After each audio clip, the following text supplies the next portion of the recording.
Welcome to Slamming Tunes and welcome to Emily Bien, who is here with me today. So, welcome. Thank you very much.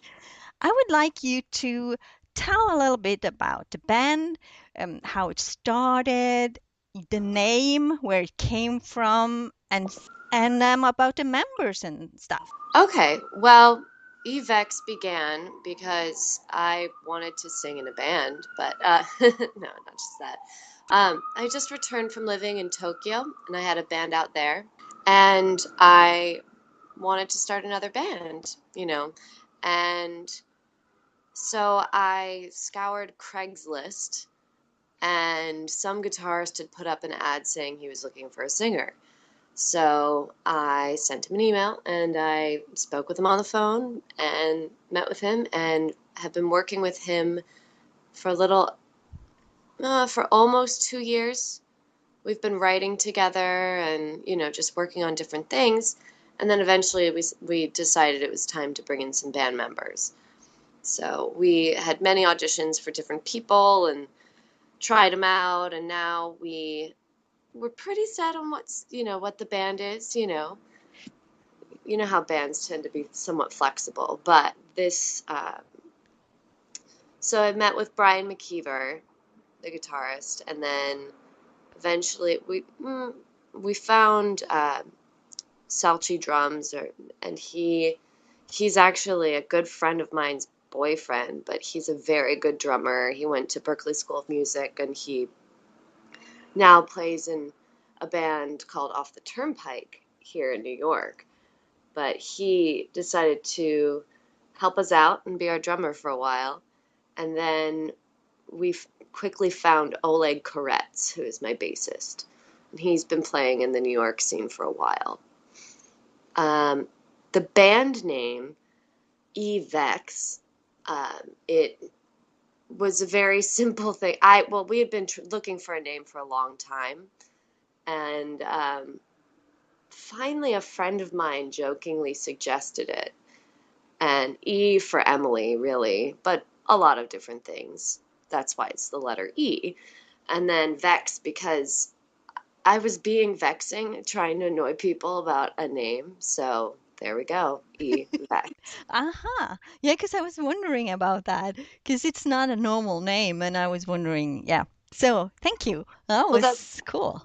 that's where it really started, but I liked it because it is a flexible idea. Yes.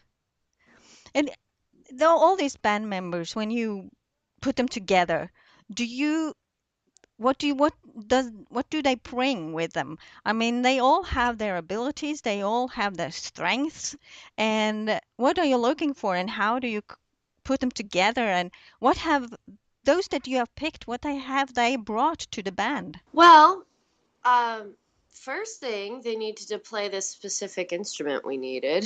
Of That course. was really the main thing. And then it was really just feeling it out. Usually different instruments bring very particular things. The guitarist and I write a lot together, but we that was probably the most important relationship at first because I write music, but I need help writing the rest of it. I'm not a drummer. I don't know how to produce. Um, but my guitarist produces a fair amount. So that's how that all really came together. But you know, between me and Brian, we put a lot of music together or have, setting the chords for the song and deciding on what the melody should or shouldn't be. And then originally that's how things started, and then the drummer and the bassist kind of fit in how they thought they should. But now that we've been working together, sometimes you just sit in a room and jam and you're like, no, I like that. Or you come in with like one little idea and then it becomes a song once you work with everybody. It's really, that's what I love about being in a band is everybody comes together and brings something in. And what's odd is it always changes what starts a song. It's not just one person bringing in the melody and one person bringing in the chord progression and one person deciding on the rhythm. It's a very fluid thing. So And I what think about the lyrics? the Where lyrics, the lyrics come from me as of now, mostly. We have one song that we're working on that um, came from my guitar, came from Brian McKeever, but it's the lyrics are mine right now. Um, I'm happy. We haven't really gotten to the point where they're suggesting lyrics for songs. I think they respect the fact that it's kind of it's probably my favorite part of writing a song. what do you like to write about when you write the lyrics? Well, sometimes you just feel like you have to write a song. There's something that inspires you or disturbs you, and you have to write about it. But usually for me, the music is already there. We've already worked on the melody. There's a basic setting for what the song is going to be. But then I usually take whatever that sound is and think of what it makes me think of, you know, whatever, I mean, a mood or anything, something in the news or anything at all. Just kind of, yeah, just feel out the mood of the song, and then the lyrics usually come out of that. Usually. But sometimes I write on little bits of paper and save it, and I'm like, oh yeah, that was really good. You know, So it's it's kind of personal for you. The lyrics are personal oh, experiences, or it comes from you deep in.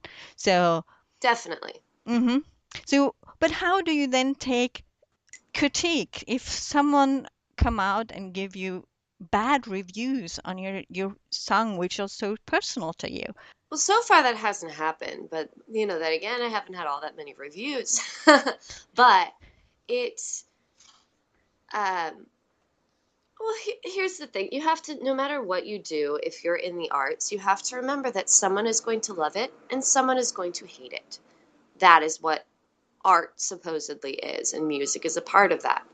And, if, of course, not everyone's going to love what I'm doing. Not everyone loves the music or even the style. It's critique.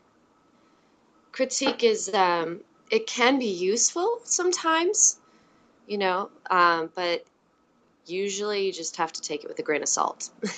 Yeah, I was reading your web page for E-Vex, and I saw that you were compared to Meatloaf and Flyleaf, Yeah. Paramore, and Led Zeppelin, and I was thinking that's that's something to be compared to.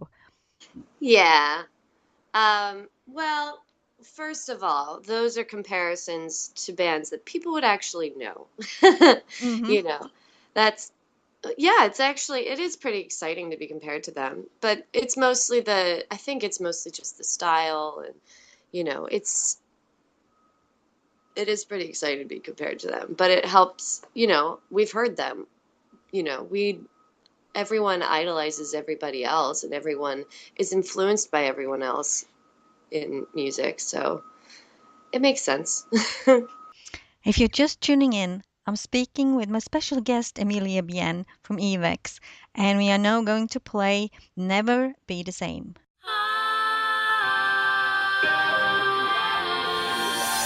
Thought I knew it would never be the same. All your love would disappear again. Here I hold you and I feel so strong. Thought I knew it would never be the same.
feels like hope and it comforts me. Hope inside helps me to fight. You walk around trying to wrap my mind out on the floor. You close the door. We ignore all the roads from our recent past. I was lying, I wasn't hiding. Hold me again till there's no sign to start. Pull on the floor. I stand the door. But I knew that it would never be the same. Oh, you'll never disappear in me again. Here I hold you and I feel so strong. I knew that it would never be the same. I leave you again, but you're trapped in my mind. You never change, reason made you blind. I take a step back, you know where I come from. I won't take you long. I can't live in the bottom. Thought I knew that it would never be the same. All your love would disappear in me again. Here I hold you and I feel so strong. Thought I knew that it would never be the same. Thought I knew that it would never be the same. All your love would disappear in me again. Here I hold you and I feel so strong. Thought I knew that it would never be the same.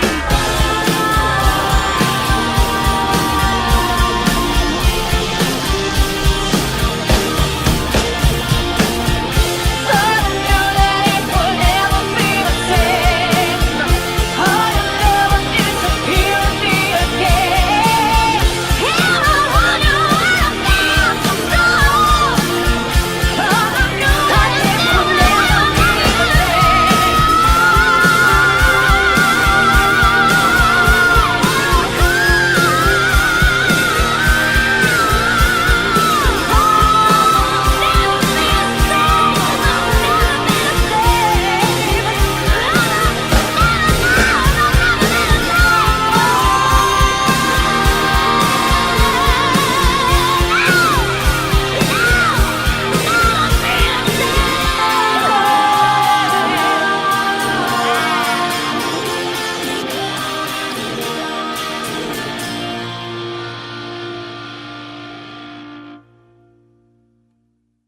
Welcome back. That was E-Vex with the front vocalist Emilia Bien performing Never Be the Same. You have done a great lot of dancing.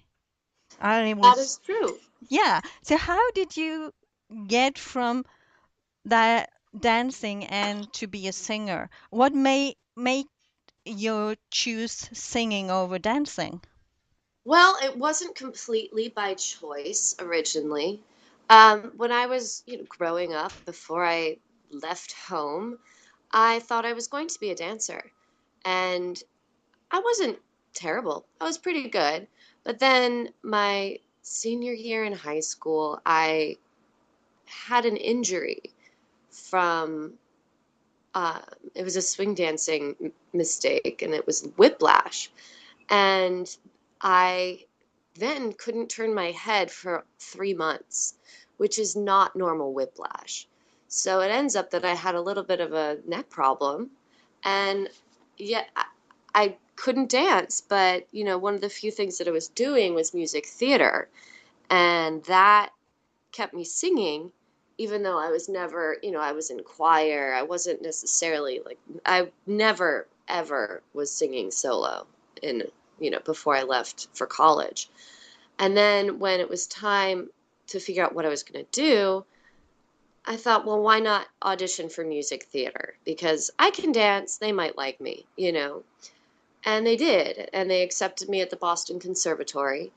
And then it was required to take voice lessons for a music theater program, and I took voice lessons. And even still, when I was in college, I was not the first person you would ask to sing a solo for you. It was not something that was very normal for me. Um, I was usually in the chorus, in the background, or doing plays.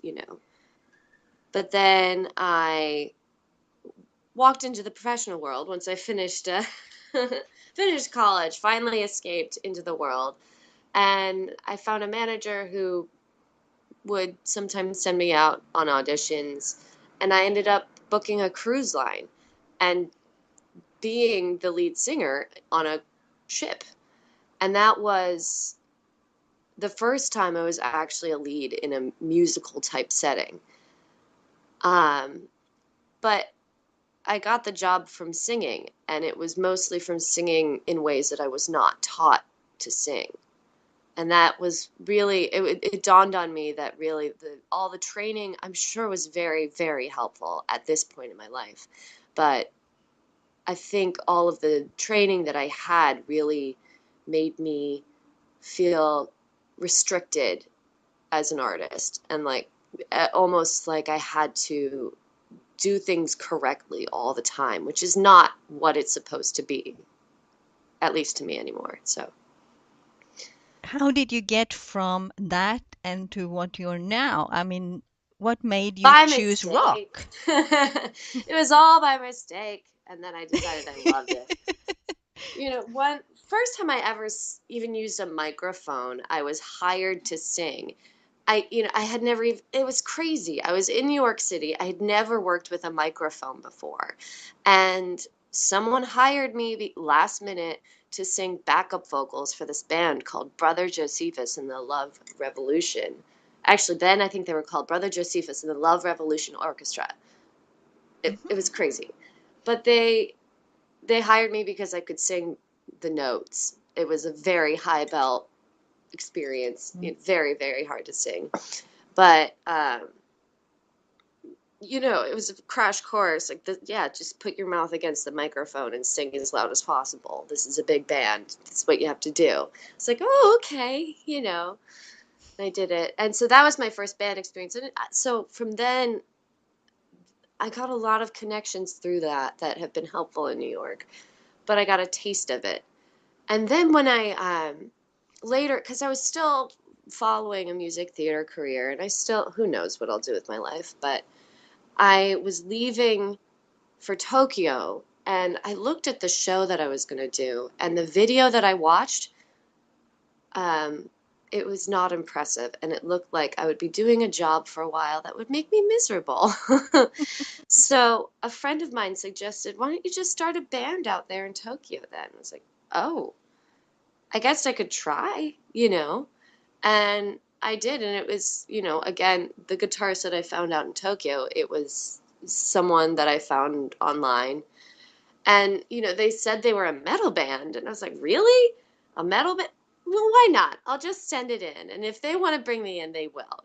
Like I sent in a recording of me singing Janice, you know, uh, Yes. and they, um, they kept me, and I fell into singing in a metal band in Tokyo. And then when it was time to leave, because you have to have a visa to work in other countries. When Yes. it was time to leave, um, it made me too sad to not continue doing things like that. So I Aha. returned to New York City with the goal of starting a band, and Yeah, I did. that's brave and fun. Sounds like Yeah, a lot of fun. And on stage it's fun, and in yeah, rehearsal it's fun. you said you had made some good connections in New York, and you have a friendship with Eve to Adam, don't you? I do a little bit. Yeah, um, I know the drummer probably the best, and he well, I think he's a part owner, but he bartends at a bar that I regular at. Uh-huh. So, and that's how I met him. And then actually yesterday they had a show at Webster Hall, and I went and saw them. They were great. They were really good. But I hadn't seen them perform when I first met them. I was just like, oh, that name sounds familiar. Look it up. I'm like, oh yeah, they're good. Yeah, I like them too. And you have some shows in New York. Do you have any plans going out of New York, going on a tour? And if you could, where would you go? Well, right now we don't have any set plans to go anywhere yet. But that's because I think we're still establishing ourselves here in New York first before we decide to venture off. That is the current status. Of course, honestly, I think everyone in my band would love to travel everywhere and anywhere in the world. You So, know, which but would be the ultimate place to venue? ooh, I mean, ultimate place. Oh, somewhere outside of New York. See, you're Um, talking to a New Yorker. It's hard to say anywhere outside of New York is better. okay. Okay, anywhere outside New York. You can pick a place inside New York as well. You're allowed to pick two. Well, yeah, I mean, it'd be great if we could fill Madison Square Garden, but Yeah. we're not ready for that quite yet. Um, where would we go? Anywhere where they actually wanted to see and show up to this kind of music. A lot of places are not too excited about this kind of rock. So, really, anywhere that would want us. I would suggest Europe because I have listened to a lot of your songs and it is right up my alley and I know that a lot of at least the Europeans love it. Hmm. And Yeah. I hope that together maybe we can show them. Yeah. That Let's would be do great. that. I would love. I mean, I've been to Europe, but I haven't been everywhere yet. It would be lovely to go tour in Europe. That would be, yeah, that would probably be my favorite thing. But how do you distribute your music? How do you try to get it out to others? I mean, Well, I stumble across you because of Twitter, but do that's you? one of the ways I'm trying to. Twitter is a big way to share what you have. We're still figuring it out. We're still. Yesterday we had a show pretty early in the day to meet someone who would actually help us with that. A showcase basically. And uh, it's a struggle because I mean, I know there are people who are well connected in the US and are able to help new music, but it's really, everything that we're doing, it's all do it yourself. Right now. We're pushing through Twitter, we're pushing through every social media that we are capable of manipulating right now. I'm taking a social media course to try to figure it out. Um, and just literally showing up to all of the rock shows and talking to people. That's another thing that we're, you know, Yes, it's because not, I noticed that you have released some of your tracks for free, yep, and that's yeah, a way to do it too. yeah. Well, we have right now everything that is up and that is for free. Um, that was something that was worked between mostly, well, basically it was not, we didn't hire someone to master it. However, with the song Gibby, we actually spent some money and had someone help us out to make it sound really nice. Hmm. And so that is the one right now, the one song that we do not have for free on Reverb Nation or our website. Yes. But we do have it. It's on Spotify. If you already have Spotify, you can get it. It's available. You can get it pretty much anywhere. And do you have plans for a whole album? You know, right now we're kind of working single by single. We recorded a lot of songs, but people don't buy albums anymore. Mm. Okay. People buy singles and people don't buy music. Yeah. But so we're right now we're going by single. Uh, we are writing a lot, but to actually put out an album, that is not going to be happening for a little bit. And when I say a little bit, at least 6 months. Okay. What is your favorite track so far? So far, Gibby. I love Gibby. Mostly because it makes me chuckle, but I love music that makes me chuckle or giggle. And the funny thing is the angry songs, they make me giggle. I don't yeah. know why, but they do. Mm.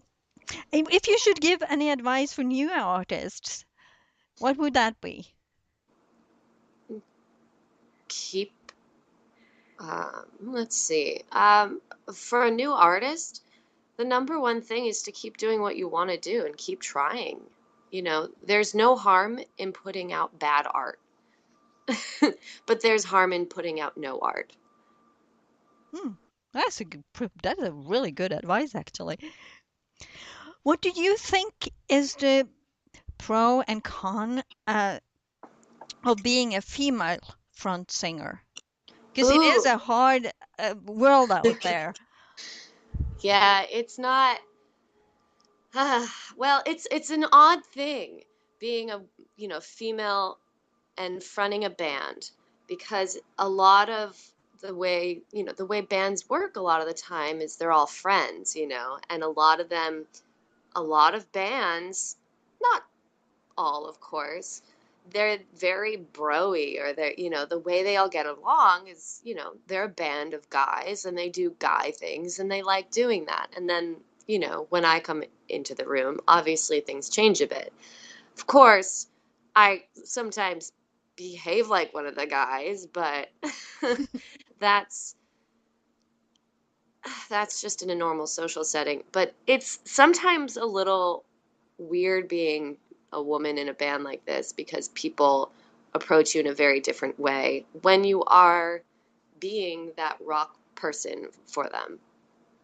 I People get a little creepy sometimes, but I think people get that way towards men as well.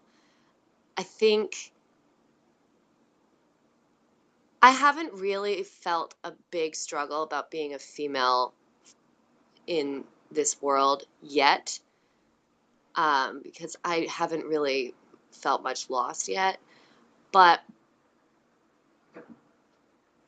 people usually get very excited that I am a woman singing in this kind of music. So most of the time, it's a very positive thing being a woman in this, in the rock world so far. Also, though, you do see a lot of uh, there's a lot of sexism that does go around, and when you're walking into a club and or walking into a venue just to see a show, and there are go-go dancers that are really like just there to be there, it's a little, sure, it's a fun idea, but then when I'm up there, but then there are go-go dancers right by, it's a little weird for me.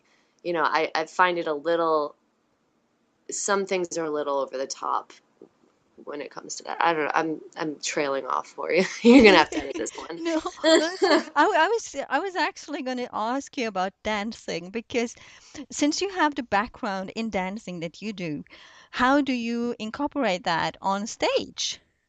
Well, I wish I could incorporate it more, and I probably will eventually a bit more, but I would love to have dancers on my stage, but not yet, not in the budget quite yet. But I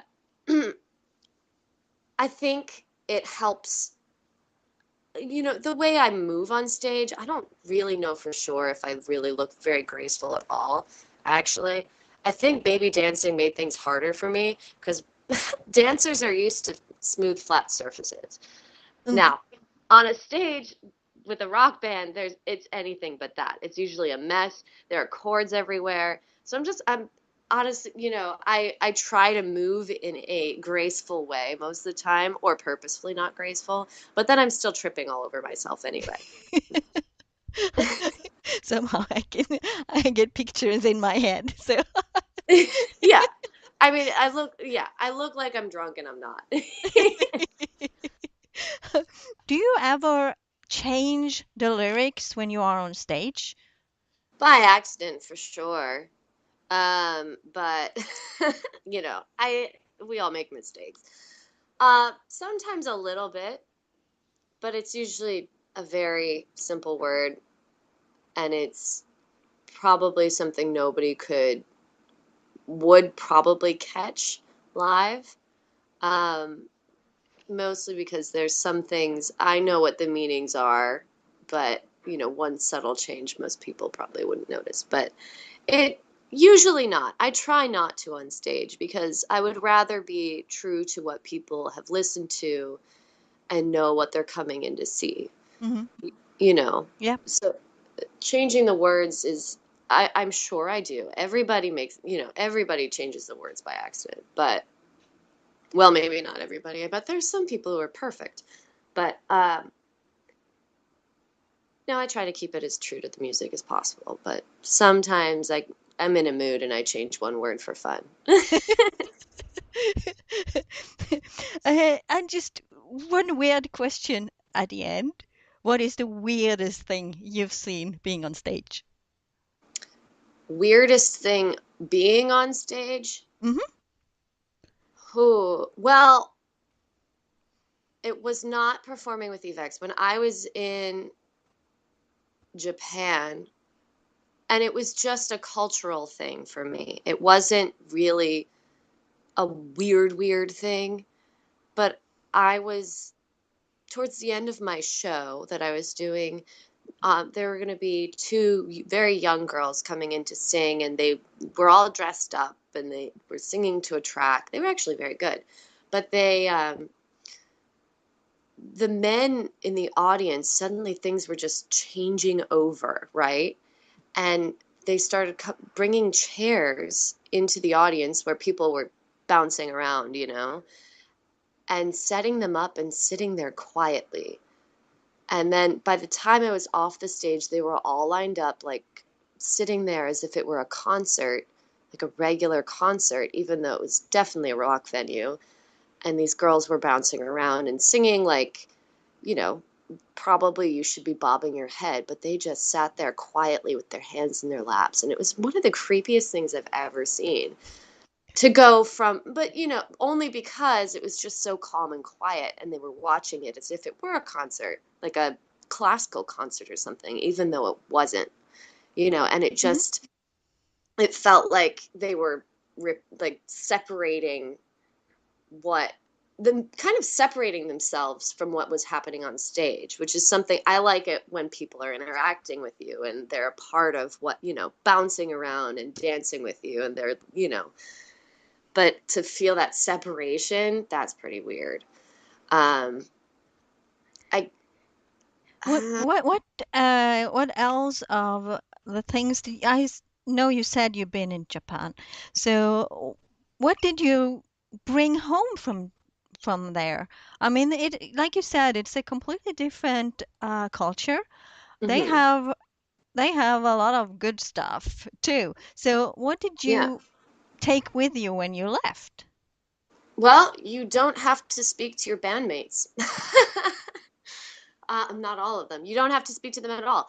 I, one of my favorite people to play with ever was my bassist from my last band, Red Clam Wattage, and he didn't speak any English, and I didn't speak any Japanese, but I love performing with him on stage, and you realize that language, it does exist, and sometimes it was a little bit of a struggle, but to create music and to perform live, it is not necessary to have a single conversation with someone. Oh, It's that really bizarre. And it's a similar thing when you're singing to someone in the audience. You've never spoken to them. Hmm. like, but it was interesting realizing that That must what have you been give to the audience is a similar thing of what you feel with the people on the stage, yeah, you that know? must have been an amazing experience to kind of communicate without words. Oh, yeah. That's the best way of communicate sometimes. Oh, yeah. Well, also though, when we referred to chords, we're referring to them in English. So he did understand like A, G, E. Hmm. So it was, I don't know, it was definitely, that was a really interesting thing. What was I answering? I don't remember. Yes, you were answering what you learned from Japan. Oh, I Japan. learned that. I learned a Hmm. lot of other things from Japan that have very little to do with um, music, but Yeah, oh that must have been interesting. yeah. It's always it always widen your perspective to go and see and experience other cultures. Hmm. Mm. I think I have been through my questions. Do you have anything that you would like to tell me that I have not thought of? No, just my next show is at Gussie's in Astoria, Oh, Queens. yes, That's it. You know, that that that's that is happening on June 18th at Gussie's in Astoria, Queens. We will be on stage at 10 o'clock. where can you get the tickets? You can get the tickets at the door. Ah, cool. Wish I was in New York. I would come and hear you for sure. Yeah, that'd be fun. Maybe you Yeah. should. It's a bit of a long trip though, but yeah. Well, yeah. Well, next time I'm in Europe, I'll make sure you know anyway. Yes, do that. Yeah. Well, this was really, really fun. So thank you very much. Thank you.